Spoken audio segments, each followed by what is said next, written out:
Hey, so today we're going to show you how to install a shore inlet into a Sprinter van. We're going to go ahead and pop it on the side. You want to make sure you don't get too close to the door, and of course it's kind of good to have it on a nice flat surface, so we're going to probably install it right here. Let's go inside and see where it's going to line up. Alright, so we found our hole saw that's going to fit nicely to the cover. This protective cover is installed from the outside but actually proceeds to the inside. And that way, if you do need to work on it, you can actually just pull out the screws or bolts and then pull this out of the hole and separate it, wire it, check it, whatever. So it's accessible for service. But since we got this selected now, we're actually just going to remove the hole saw. We've already inspected the position this is going to line up with outside, and it's nice and flat here. So essentially we're going to drill right into the wall. I made sure that we got nice clearance for the whole inlet and also for the screws and whatnot.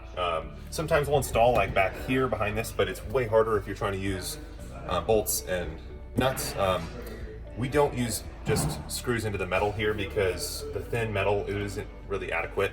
We're going to use bolts with washers and nuts to make sure that it's safe. Okay, so we are going to pre-drill with just the drill bit here.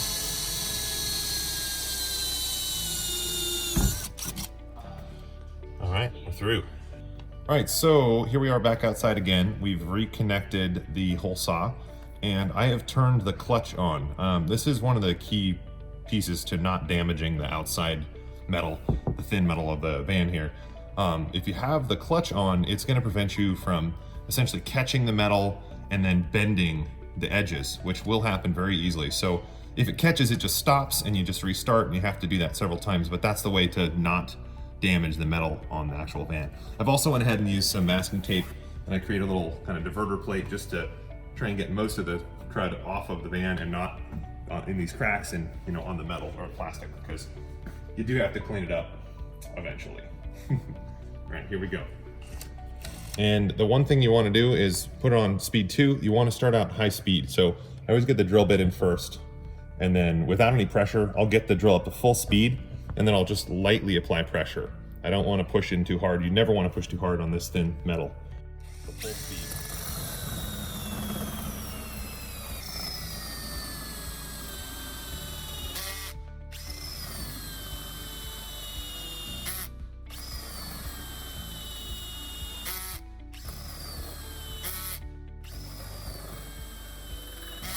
I know this sounds silly, but this is the way to cut away without catching the metal and damaging the side.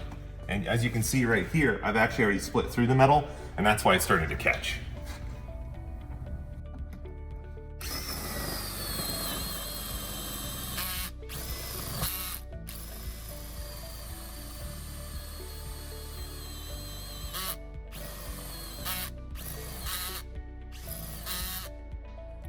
Smoke it a little bit because we actually have the tar on the back side.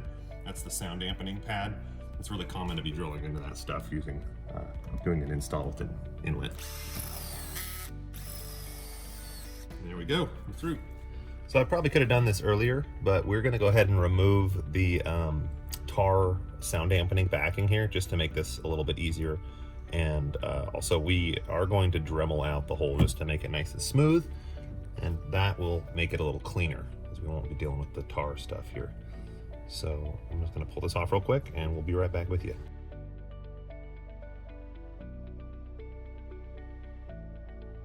It's nice to Dremel or do anything like that from the inside because if you slip, you're not going to scratch the outside paint of the van.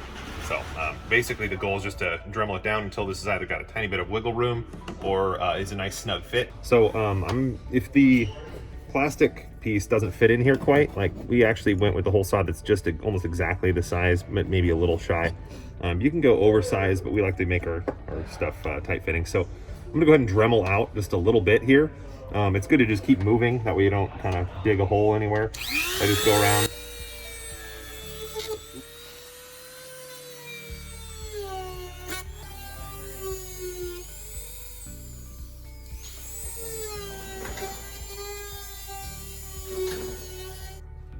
So if you have it available, a can of air is a great way to clean off the metal bits without actually scratching the surface. So I'll just use this to clean off real quick.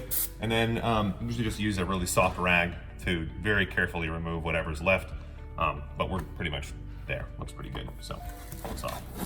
All right, so we are going to go ahead and get this installed now, and I'm going to go ahead and desheathe some of this. Basically, every type of wire is going to be approached a little differently. We've got a technique for this because this doesn't quite fit through the shield, so we use heat shrink to trick that. But so we cut back a little further than normal. But I'm going to show you how we do this.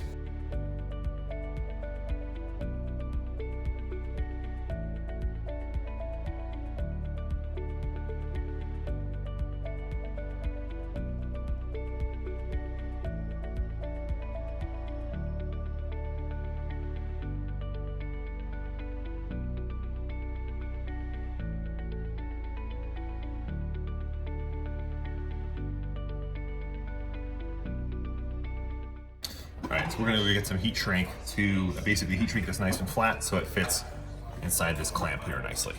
All right, so now that we've got our wires desheathed, we're gonna go ahead and heat shrink it so that it'll fit nicely through that little clamp on the back side of that inlet. And I kind of measured already to see how this would fit well. Essentially, I wanna make sure when this closes, it can clamp well. So just about there.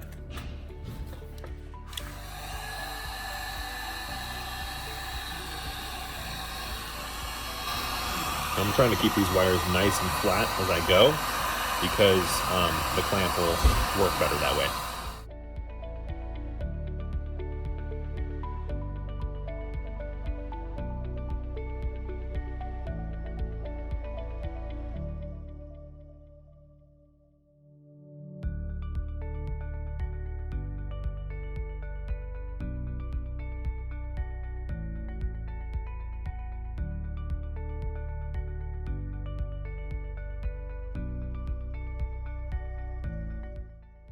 You want to go ahead and run the heat gun until you start to see the mastic, the glue, coming out of the heat shrink. Just to ensure you got a nice heat on that. Yeah, nice and flat. That should work nicely. All right, so we are ready to install our inlet here. So I'm going to put the gasket on first. Just get that in place. And then we're going to go ahead and get this on with the correct orientation so that when we rotate it, the black's on the left and lines up nicely with the inlet. Go. Actually, I got plenty of slack, so I'm going to pull some of that through and make this easier on myself. Cool. And then the farthest one's the ground wire, so I'm going to go ahead and strip the ground wire first.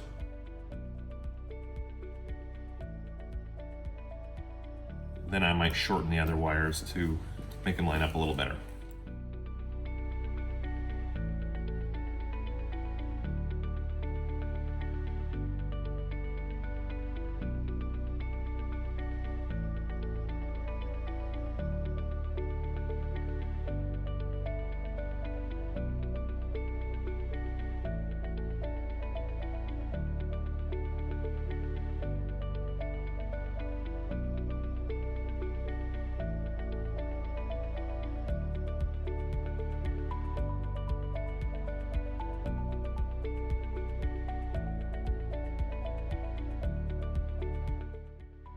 Okay, so now that we got this all wired up, everything's checked, nice and tight. Let's go ahead and get this in position.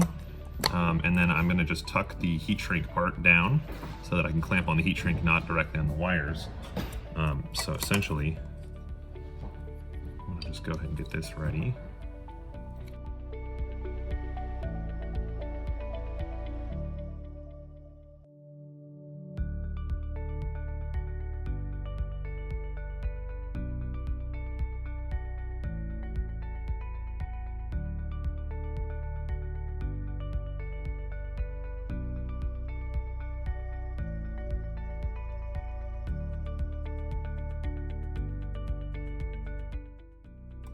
Cool, and we're all done there. So now we are ready to go ahead and get this installed.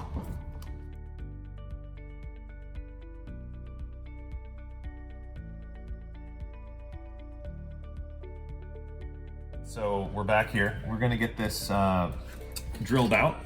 So basically we've got everything mounted in here. Just gonna go ahead and push it down until it kind of finds its center point because it kind of sockets into that plastic protector on the backside. And then we're just gonna go ahead and line it up, make sure it's nice and straight. I usually eyeball it. I wouldn't recommend trying to use a measuring or a level, because nothing's level in vehicles most of the time in the area you're working on. So eyeball it based on the vehicle itself. Leveling it can work if you have everything perfectly level. And then go ahead and use a drill bit to just tap on the metal, just make a mark, and then I usually just pull it back out, and I'll start by getting one hole started or finished before I'll do the rest. So I'll get that one screw in, and then I'll get a second screw in, and then the other two are easy to do.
Okay, so I went ahead and pulled the gasket back through the hole here, which I was just keeping out of the way. And then I'm just gonna tuck it back on. The little tabs go up by the top where the flip lid is, basically. Just a little extra coverage, I suppose. So once you get that in position, slide it back through the hole. And then this could be a little tricky to line everything up, but you wanna get the gasket square to the back plate. And then as you connect this, it should be able to rotate. There we go, looking pretty good. And I can see daylight through the holes. So now we just get some screws through here. And you're probably gonna have to drill to get them to go in. Often you do, so be prepared for that.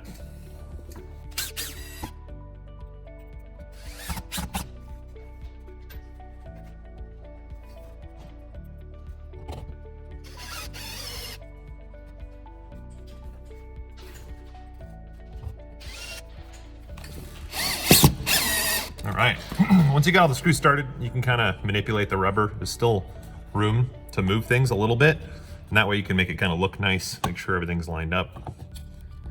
Looks pretty good to me. The rubber should overlap. You should never have it sitting behind the gasket, or the gasket should not be behind the socket.